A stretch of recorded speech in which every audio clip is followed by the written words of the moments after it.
are targeted, or threatened, or killed. I'm a school teacher, and I'm a dad, and I'm a son, and I'm black. Love wins.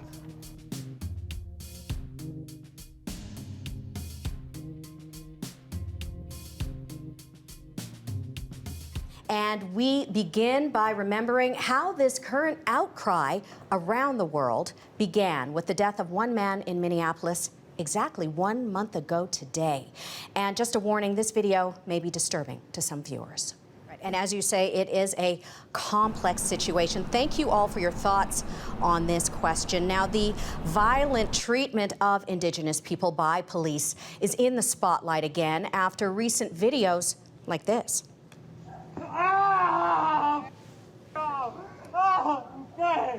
Okay. Now, the officer drives his knee into the back of an Indigenous man. Constable Michael Partington has now been charged with assaulting Elliot McLeod, and calls to defund the police are growing. And of course, another big story involving the violent arrest of Chief Alan Adam. Charges against him have now been dropped after a public outcry. Jody, Indigenous people have been calling for changes to the justice system for generations. What do you think about the way the Black Lives Matter movement is bringing attention and urgency to this issue? Well, we are 100% supportive of the Black Lives Movement. Thousands of people demanding racial equality and justice. Now, it's a little different from the protests that we are used to seeing in our headlines in this province. Over the past decade, anti-pipeline protests have, by and large, dominated the political conversation in Alberta, sparking questions about the right to gather. Well, let's take a closer look at that. The Alberta government has just passed Bill 1, legislation that it says will protect critical infrastructure such as pipelines. Now, it gives police the power to slap hefty fines on people participating in blockades. Among the things listed as critical infrastructure, highways. Adora, you yourself have been in many Black Lives Matter protests. What are your concerns about Bill 1? My concerns are that my rights are being violated. Welcome back. We need to talk. This is a CBC special on systemic racism in our province. Now, we are devoting the second half of our program to talking about finding solutions and building a more inclusive Alberta. Now, to help us kick off this half, we begin with a spoken word performance from Alana Bluebird One Spot. So now let's turn the lens on corporate Canada, starting with the response from a sports team here in Edmonton. The Edmonton Eskimos tweeted this: "We seek to understand what it must feel like to live in fear going birding, jogging, or even relaxing in the comfort of your home. We stand with those who are outraged, who are hurt, and who hope for a better tomorrow." Well, Ryan, marketing is your thing. So does this work? Does this statement work? How effective is it? No, it's terrible. I mean, you know, when we look at the Eskimos team, and I can speak to football because I used to play the football, and you can see it on the helmet on my back. Welcome back to We Need to Talk. Now, we've been speaking a lot about the issues, the problems, the protests, but now we are turning our attention to signs of change, progress, and hope, and we all need some hope. Let's go to our panel now to talk about where we might be seeing signs of hope. All right, well, baby dance steps, perhaps. That's a wonderful story. Thank you for sharing that experience with us. Ryan, let's go to you. Now, you are a podcaster, a very upbeat podcaster, so you're talking to people in the community all the time. I know you, you're upbeat. Where do you see signs of change or hope? I love Sandra. First of all, there's so much hope.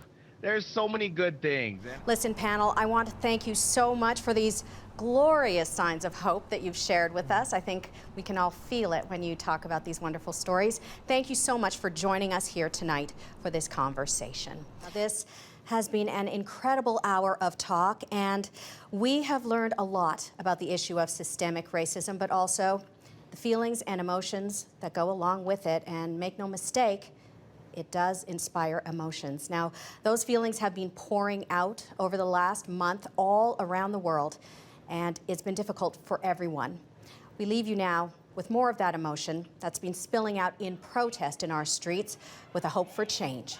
Thank you for joining us, and have a good night.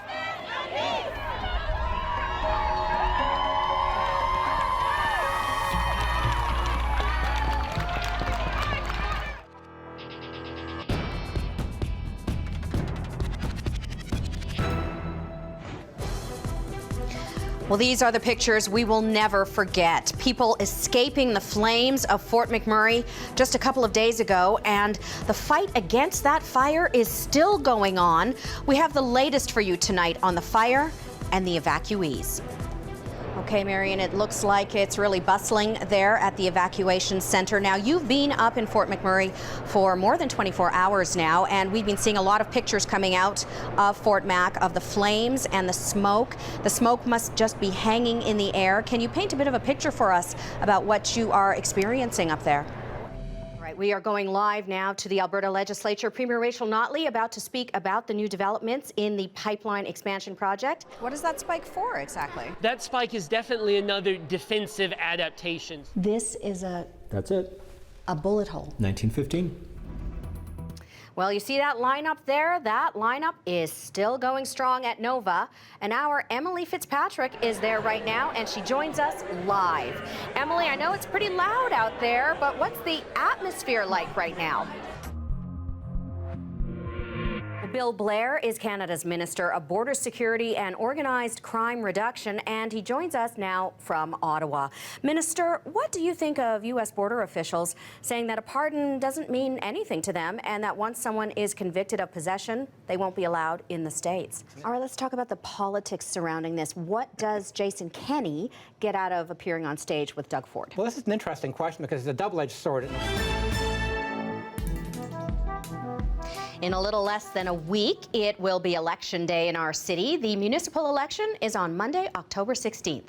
And tonight, we're getting the conversation going about the big issues leading up to the big day. We welcome our political panel. Let's just start by asking you, what is the hot button issue for you in this election campaign? What is the one issue that you think marks this campaign? Kim, let's start with you. The diversity on council issues that we have right now, and hopefully how we'll see that change a little bit as we go through. We are going to drill down on that in just a little bit. We'll get back to that. Now, this one is impressive. It spans a huge section here. It's an enormous dinosaur. This is Mamenchisaurus. Now, it's one of the sauropods, or the long-necked dinosaurs. I'm joined now by Daryl Babick, who is here with me in front of the Hotel McDonald. And Daryl, this is a hotel that most Edmontonians are familiar with, but maybe not familiar with the history of this famous building. Tell us a little bit about the Hotel Mac.